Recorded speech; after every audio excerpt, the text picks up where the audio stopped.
সময় সকাল প্রায় 9:30। অপর্ণার ঘরের কাজ প্রায় শেষ। গোগল আজ টিফিনে লুচি আলুর দম নিয়ে গেছে। লুচি নেবে বলে 2 দিন ধরে বায়না জুড়েছিল মায়ের কাছে। অমিতও অফিস বেরিয়ে গেছে। এখন অপর্ণার অখণ্ড অবসর। গোগলের কথা ভেবে চাকরি করার কথা ভাবেনি কখনো। সময় কাটে না বলে অমিতকে অভিযোগ জানিয়েছিল, তাই অমিত বউকে ফেসবুকে একটা অ্যাকাউন্ট খুলে দিয়েছে।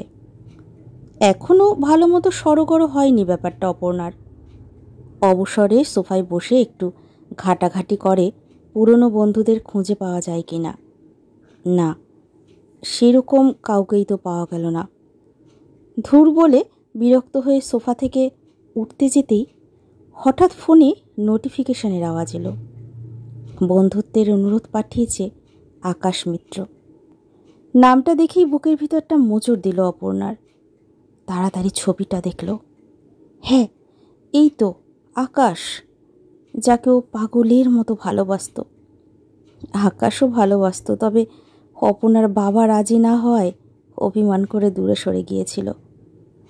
খুব কেঁদেছিল অপর্ণা ওই সময়, কিন্তু আকাশের অভিমান ভাঙতে পারেনি। এইভাবে কেটে যায় 3 বছর। অপর্ণা MA করার জন্য ইউনিভার্সিটিতে ভর্তি হয়। ওখানেই অমিতের সাথে আলাপ। খুব ভালো বন্ধু ছিল ওরা।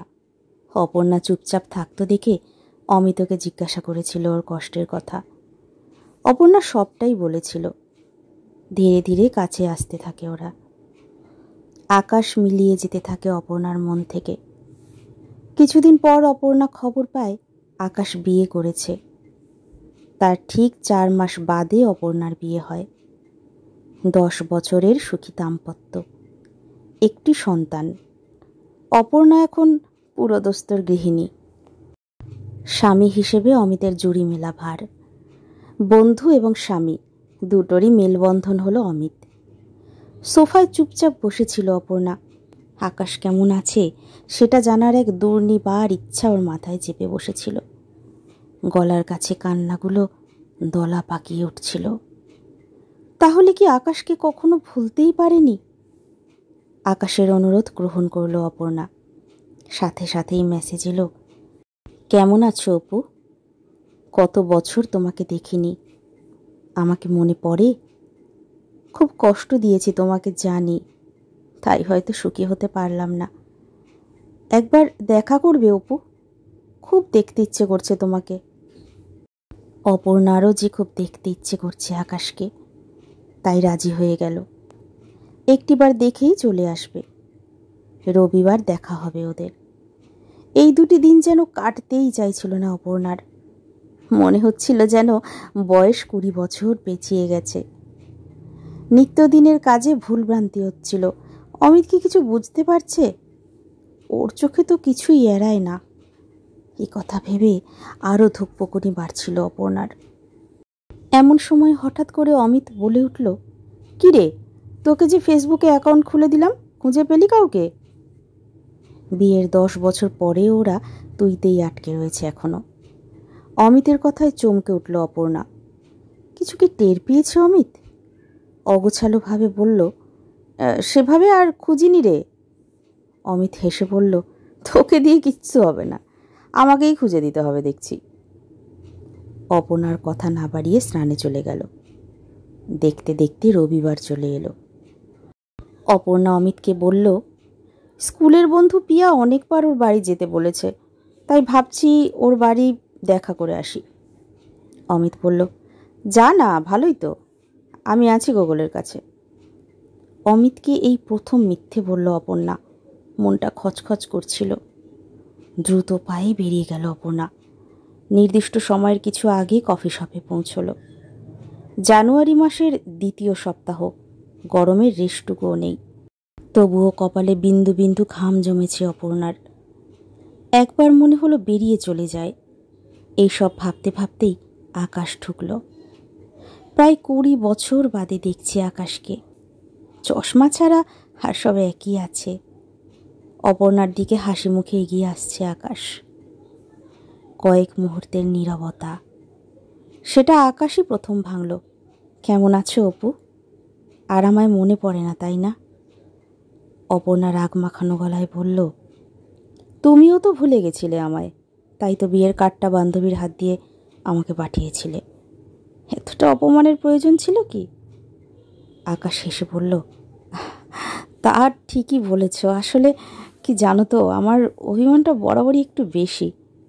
যখন দেখলাম নিজের ভবিষ্যৎ অন্ধকার, তখন তোমাকে আমার জীবনে নিয়ে এসে তোমার জীবনের আলো নেভাতে চাইনি। তাই তোমাকে নানা অছিলায় আঘাত দিতে শুরু করলাম।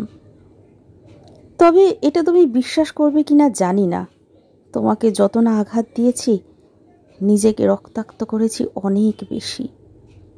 একসময় তুমি চলে গেলে, কিন্তু তোমাকে যে খুব দেখতে ইচ্ছে করতো, তাই তোমার কলেজ ছুটি হওয়ার সময় লুকিয়ে দেখতাম তোমাকে।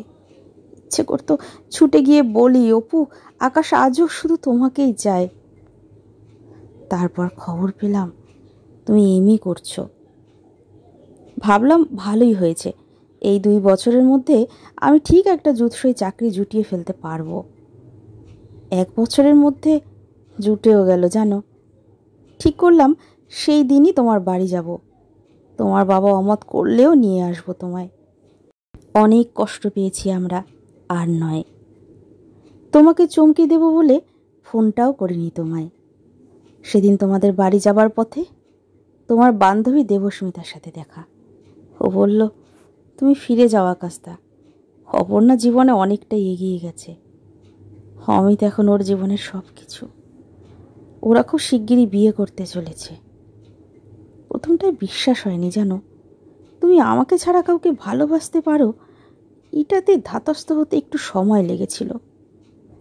যখন সম্বিত ফিরে পেলাম, তখন খুব রাগ হলো তোমার উপর। আবার তোমাকে আঘাত করার নেশা চাপলো। আমার অফিস কলিগ প্রিয়াঙ্কা আমার উপর বরাবরই একটু দুর্বল ছিল জানতাম, তাই ওর কাছে গিয়ে বিয়ের প্রস্তাব দিলাম। কিন্তু ওর বাড়ির অমত থাকায় খুব সাধারণভাবে আমাদের বিয়ে হয়েছিল। প্রিয়াঙ্কা অনুষ্ঠানে রাজি ছিল না, আমি জোর করলাম, তা না হলে দেবস্মিতার হাত দিয়ে কার্ডটা তোমাকে পাঠাবো কি করে। বিয়ে করে ভাবলাম খুব শায়েস্তা করেছি তোমাকে, কিন্তু 6 মাসের মধ্যেই প্রিয়াঙ্কা বুঝে গেল এই বিয়েতে কোথাও ভালোবাসার ছিটে ফোটাও নেই। তাই ও চলে গেল। আমি ওকে আটকাইনি, শুধু বলেছিলাম, পারলে আমাকে ক্ষমা করে দিও। সুখী করতে পারিনি ওকে। তোমার উপর প্রতিহিংসার বলি হলো প্রিয়াঙ্কা। আজ আমি একা, প্রতিটা মুহূর্তে মনে হয় তোমাকে যদি পাশে পেতাম জীবনটা কত সুন্দর হতো। তুমি কত সহজেই আমাকে ভুলে গেলে। আমি তো কিছুই পেলাম না অপু, কেন এরকম করলে বলতে পারো? অপর্ণা জানালা দিয়ে কালো মেঘে ঢাকা আকাশটাকে দেখছিল। চোখ দিয়ে এতদিনের কষ্ট, যন্ত্রণা সব যেন কান্না হয়ে নামছিল। গোকুলকে অমিত আজ নিজে হাতে টিফিন বানিয়ে দিয়েছে। মা কখন আসবে বাবা? এর উত্তর তো সত্যি অমিত নিজেও জানে না। আকাশকে ছেড়ে আসবে কি আদৌ? হ্যাঁ, অমিত জানে অপর্ণা আকাশের সাথে দেখা করতে গেছে। 2 দিন আগে অপর্ণাকে বন্ধু খুঁজে দেবে বলে অপর্ণার অ্যাকাউন্টে ঢুকে সবটুকু জানতে পারে সে। এই 2 দিন অপর্ণার অন্যমনস্কতা, মাঝে মধ্যে উদাস হয়ে পড়া, কোনো কিছুই চোখ এড়ায়নি অমিতের। আমি তো এসে পড়েছিলাম ওদের দুজনের মাঝে, নয়তো নিঃসন্দেহে আজ আমার জায়গায় আকাশ থাকতো অপর্ণার জীবনে। হয়তো অপর্ণা আরও অনেক বেশি সুখী হতো আকাশকে পেয়ে। কিন্তু আমি বা থাকবো কি করে আমার অপর্ণাকে ছাড়া? ঘরের চারিদিকে ছড়িয়ে ছিটিয়ে থাকা অপর্ণার জিনিসগুলো দেখছিল অমিত। ইউনিভার্সিটিতে প্রথম দিনই অপর্ণার প্রেমে পড়েছিল অমিত, কিন্তু ওর অপর্ণাকে দেখে মনে হয়েছিল নিজের বুকে পাথর চাপা দিয়ে রেখেছে মেয়েটা। তাই বন্ধু হয়ে পাশে দাঁড়িয়েছিল অমিত। কোনো দিনও মুখ ফুটে নিজের ভালোবাসার কথা বলেনি। ও নিজে বন্ধুর মতো পাশে থেকে একটু একটু করে অপর্ণাকে সহজ হতে সাহায্য করেছিল। অমিতের বিশ্বাস ছিল অপর্ণা ঠিক আসবে একদিন ওর কাছে। কিন্তু আকাশকে যে কি ভীষণ ভালোবাসত অপর্ণা, দিনের পর দিন কত কষ্ট পেয়েছি আকাশের জন্য, তার সাক্ষী অমিত নিজেই। তাই আজ যেন সব তালগোল পাকিয়ে যাচ্ছিল অমিতের। ফোন করতে গিয়েও করতে পারেনি, বারবার রাস্তার দিকে তাকাচ্ছিল অমিত। বিকেল গড়িয়ে সন্ধে নেমে আসছিল, কফি শপে ভিড়ও বাড়ছিল। অপর্ণা আকাশের দিকে তাকিয়ে বলল, তোমার সব বলা হয়ে গেলে আমারও কিছু বলার আছে তোমাকে। একসময় তুমি ছিলে আমার সবটুকু জুড়ে, তারপর হঠাৎ করে চলে গেলে। কতবার চেষ্টা করেছি তোমার কাছে যেতে, কিন্তু ফিরিয়ে দিয়েছো বারবার। তোমার প্রতিটা প্রত্যাখ্যান, দুর্ব্যবহার আমার মনটাকে কত বিক্ষত করেছে বারবার। তখন মনে হতো এত বড় পৃথিবীতে আমার কষ্ট বোঝার কেউ নেই, আমি সম্পূর্ণ একা। যদি বলতে, অপু অপেক্ষা করো আমার জন্য, তাহলে দেখতে আজও অপু শুধু তোমারই অপেক্ষায়। অমিত আমার জীবনে এসেছিল এমন এক বন্ধু হয়ে, যার সামনে আমি চিৎকার করে কাঁদতেও পেরেছি। ও কোনো দিনও নিজের ভালোবাসা আমার উপর চাপিয়ে দেয়নি। আজ তোমাকে বলতে দ্বিধা নেই, কবে যে ওকে ভালোবেসে ফেলেছি নিজেও জানি না। আকাশ হেসে বলল, কি দারুণ ব্যাপার তাই না? তুমি অমিতকে দেখে আমাকে ভুলে গেলে, আর আমাকে দেখো, তোমাকে ছাড়া কাউকেই ভালোবাসতে পারলাম না, তাই প্রিয়াঙ্কার সাথে সংসারটাও আর করা হলো না। আজ দেখো তুমি আর অমিত দুজন দুজনকে পেয়ে কত সুখী, আর আমি দেখো শূন্য হাতে বসে আছি। তোমাকে দেখবো বলে ছুটে এসেছি অপু। অপর্ণা বলল, তোমাকে দেখার ইচ্ছে আমারও ছিল, তাই তো আমি এসেছি। এক সময় তোমাকে একটু দেখবো বলে কত ছটপট করেছি, আর আজ তুমি আমার সামনে থেকেও অনেক দূরে চলে গেছো আকাশ। তাই তোমাকে সামনে দেখেও কোনো পাগলামি নেই আমার। হয়তো এটাই নিয়তি, আমাদের একসাথে থাকাটার হলো না। তোমাকে অনেক কষ্ট দিয়েছি আকাশ, যদি পারো ক্ষমা করে দিও। জীবনটা অনেক বড়, তাই বলছি একা থেকো না। তুমি ভালো আছো জানলে আমি আরও ভালো থাকবো। যদি আমাকে সত্যিই ভালোবাসো তাহলে কথাটা রেখো আমার। এ কথা বলেই চেয়ার ছেড়ে উঠে পড়ল অপর্ণা। ও বুঝতে পারছিল আকাশ ওকেই দেখছে, কিন্তু আর পিছনে ফিরে তাকায়নি অপর্ণা, যদি আবার দুর্বল হয়ে পড়ে সেই আশঙ্কায়। অপর্ণার ফেরা দূর থেকেই দেখতে পেয়েছিল অমিত। মনের মধ্যে ওঠা উথাল পাতাল ঢেউগুলো যেন এতক্ষণে শান্ত হলো।